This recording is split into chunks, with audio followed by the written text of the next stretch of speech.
Ini kita akan khusus untuk membahas tentang tarkib atau susunan gramatikal khobar muqaddam dan mubtada muakhar, di mana khobar muqaddamnya berupa dzarful makan atau kata keterangan tempat. Khobar muqaddam dan mubtada muakhar, di mana khobar muqaddam berupa dzarful makan atau kata keterangan tempat. Apa itu khobar muqaddam dan mubtada muakhar? Sebelum kita membahas tentang khobar muqaddam dan mubtada muakhar, kita akan preview dulu pembelajaran sebelumnya, yaitu tentang mubtada dan khobar.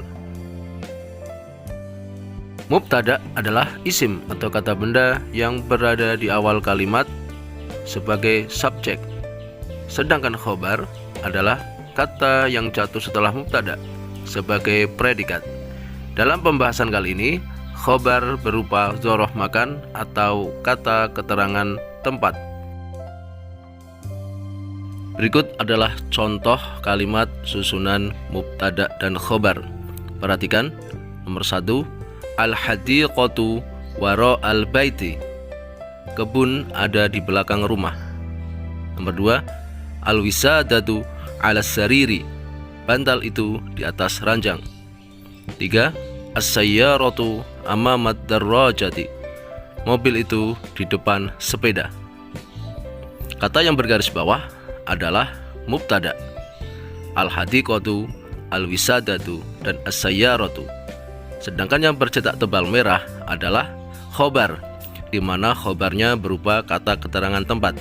Waro al-baiti, ala sariri, dan amamat darrajati. Contoh di atas menekankan aspek mubtada'nya. Sekarang kita kembali ke pembahasan khobar muqaddam, mubtada muakhar. Setelah kita ketahui apa itu mubtada dan itu khobar, sekarang kita bisa menjelaskan apa itu khobar muqaddam dan mubtada muakhar. Secara bahasa, khobar muqaddam adalah khobar yang dikedepankan atau posisinya ditaruh di awal kalimat.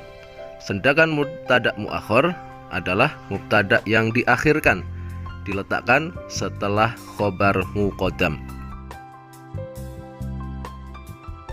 Perhatikan contoh khobar muqaddam dan mubtada muakhar berikut. Nomor 1, wara al-baiti hadiqatun. Di belakang rumah ada atau terdapat kebun. 2, alas sariri wisadatun. Di atas ranjang ada atau terdapat bantal. 3, amamat darrajati sayyaratun. Di depan sepeda ada atau terdapat mobil. Kata yang tercetak tebal merah adalah khobar muqaddam, dan kata yang bergaris bawah adalah mubtada muakhar. Contoh di atas menekankan aspek khobarnya. Contoh di atas merupakan kebalikan dari contoh yang pertama tadi, struktur mubtada dan khobar, di mana yang contoh pertama tadi berupa mubtada diletakkan di awal kalimat, sedangkan khobarnya setelah mubtada.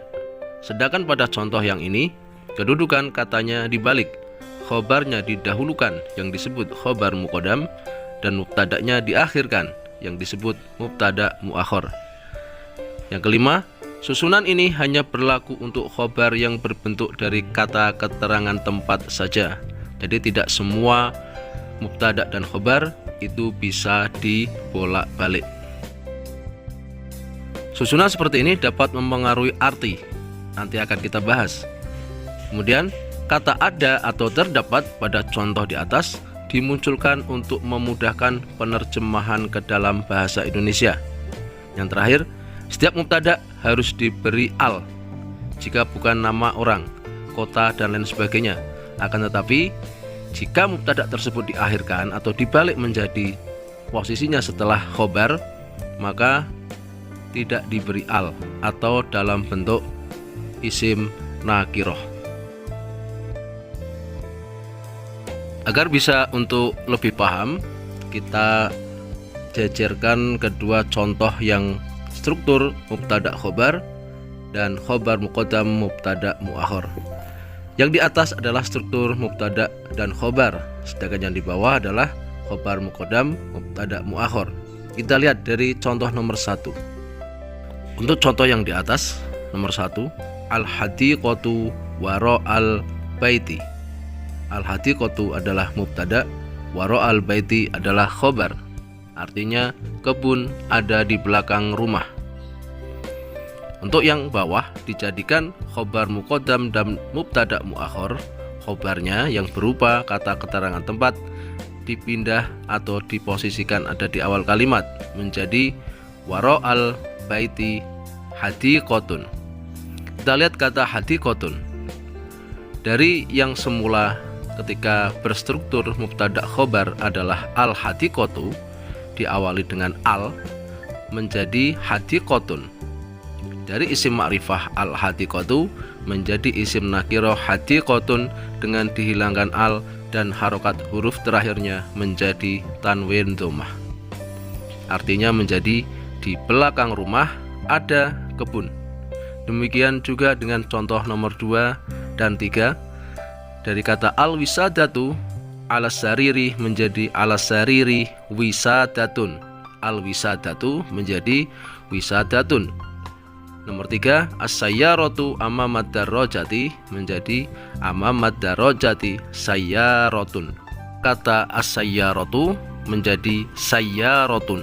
Dari isim ma'rifah menjadi isim nakirah, yang artinya di depan sepeda ada mobil. Kita coba latihan soal berikut. Rubahlah kalimat berikut menjadi khobar muqaddam mubtada muakhir. Al-ma'u fil hammami, air ada di kamar mandi. Al-ma'u itu adalah mubtada, sedangkan fil hammami adalah khobar. Kita akan rubah menjadi khobar muqaddam dan mubtada muakhir. Khobarnya yaitu fil hammami kita letakkan di awal kalimat, yaitu fil hammami. Kemudian khobarnya yaitu al-ma'u diletakkan setelah khobar muqaddam. Setelah al-ma'u diakhirkan, kemudian dirubah menjadi isim nakirah dengan menghilangkan al dan harokat terakhirnya menjadi tanwin dhammah. Maka struktur khobar muqaddam dan mubtada muakhirnya adalah fil hammami ma'un. Contoh yang kedua, as-saburatu alal jidari, papan tulis ada di atas dinding. As-saburatu sebagai mubtada dan alal jidari sebagai khobar akan kita rubah ke dalam bentuk khobar muqaddam mubtada muakhir menjadi khobarnya ditaruh di depan alal jidari, kemudian mubtadanya yaitu as-saburatu ditaruh setelah khobar muqaddam. Setelah itu as-saburatu dirubah menjadi isim nakirah menjadi saburotun. Maka susunan khobar muqaddam dan mubtada muakhirnya adalah alal jidari saburotun, di atas dinding ada papan tulis.